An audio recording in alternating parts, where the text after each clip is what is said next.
अच्छा लटका के नीमुआ ई जोरे जोरे ए सार तना तार कहे के मतलब का बा कि भौजी दूगो नीमू लटका के जाती है जोरे जोरे तो भौजी के पटा के पहले के मन करता। ऐसा गलती करो मत करिए भौजी मुँह तो दुनू पिए के पड़ी।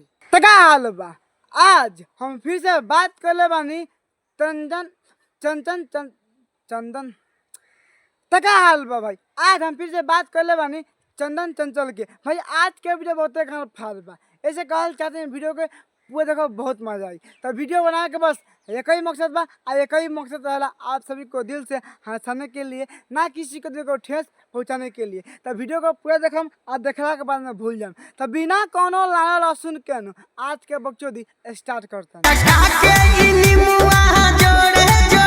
सारा बुढ़ छुछुनर कुछ आगे बोला कि सुनला के बाद में अच्छा लगे तनार फिर से एक बते के दोबारा कह देला कि लटका के नीमुआ जोरे जोरे। अरे भैया कुछ आगे बोलो कुछ आगे सुनाओ तो ना सुन के अच्छा लगी। तो चलो भैया कोनो बात ना अभी ना पेलम आगे बोलो। अच्छा कहाँ जालू ये गोरी भोरे भोरे। ए भैया हमारे से पूछो भौजी से लंड पूछो तारा भौजी नू सुबह सुबह होके जा लिया जाके देखबा का सार बुढ़ छुछुनर इस सबके पता बा यार। जब सवेरे कोई उठेला नू तो भगवान के नाम लेके पर जाला होगे होगे ऐसे कौन नहीं हो क्या कि हम नहीं जाने तो होगे आप बहुत को देख रही बानी सन। आई सारे कहते हैं कि लटका के नीमो जोरे जोरे आ कहाँ जालू है गोरी भोरे भोरे। अब तो पता लागल भौजी होगे जा लिया और मुँहते जा लिया। अगर तार देखे के बानू तो सुबह में उठ के देख लियो। सारा बुढ़ छुछुनर तारा एगो बात काला में समझ में ना आवेला। अभी कहने भौजी भोरे भोरे होगे जा लिया लेकिन ये सारा के समझ में आवे नहीं खिलत क्या कि लात के देवता बात से ना माने। तो हम साफ साफ कहल चाहते नहीं भैया भौजी भोरे भोरे जा लिया होगे आ मुँहते। अगर तहाँ जाके बता जा भौजी के पानी छुआ दिया अगर मुँहती नू तो देख लिया देखने के बाद तू आके उनते मुँह लिया।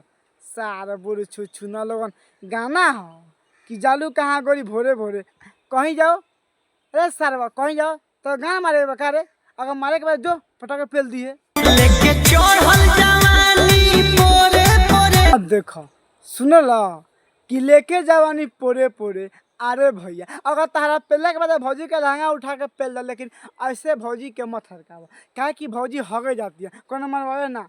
सार ताना ही बुढ़ छुछुन कैसे बात करता यार कि चहल जवानी पोरे पोरे। अरे भौजी जब बनल बिया तो जवानी चढ़ल ना रही तक खराब रहेगी बाद में कोई बात बन तो पेलबे ना करम। तो बहुत खुशी के बात है कि भौजी नू भौजी के जवानी बनल बा हम लोग के मिली लेके चढ़ल जवानी पोरे पोरे। ए कैमरामैन क्या चाहता भैया रे पटाखे पेल दी का। हाँ देखो भाई लोग हमार कैमरामैन मान गया कहता पटाखे पेल दे सारा एक बात के दोबारा कहता। अब तो नहीं बताओ था पेली ना कोनो बात ना सार कहीं ज़्यादा भाई लोग कहता ना पेले के ना इतना पेलती नू कि एक बात के दोबारा कहो ना कहता। सारा बुढ़ छुछुनर बारे तारा बहनी के प्रणाम करो वाह बहुत अच्छा कि कहाँ जालू ये गोरी भोरे भोरे।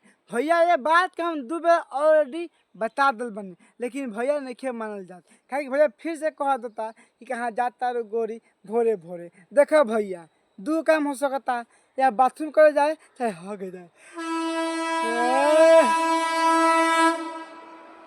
भाई ट्रेन चल रहा है देखो यार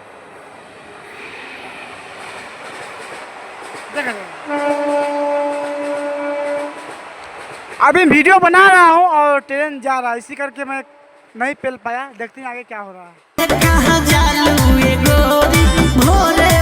पटाखे पेल दम लाने पे हक देबा तहार बहिन चोद फिर से बतेगा बहन चोद चार खेपा कह दिलक कि कहाँ जालू ये गोरी भोरे भोरे। अरे भूल जते मरब तारा बहनी के पटाखे झाड़ चिड़ का करी यार दिमाग खराब हो बहन चोद यार। एक गाना अरे देवा ढोरी चटना बा इतना पिलाई करनी फिर भी फेमस ना बहनी पता ना आप क्या करे पहले फेमस हो गई बहन चोद। वीडियो 5-6 साल से बनाता नहीं यार आ कोनो रिस्पॉन्स नहीं के मिलत आगे बढ़ते नहीं कि बहन चोद पता ना आप क्या करे पड़ी। अब देखा भैया पटाखे पेलम हर एक पड़ी। बस भाई आज के वीडियो अच्छा लगे तो लाइक शेयर कमेंट और चैनल सब्सक्राइब कर दें भाई क्या कि वीडियो बहुत दिन से बनाता नहीं। तो भाई लोगन वीडियो कैसा लगा कमेंट में बता दिया लोगन। तो कोने बात ना, जब तक लिए जय हिंद जय भारत।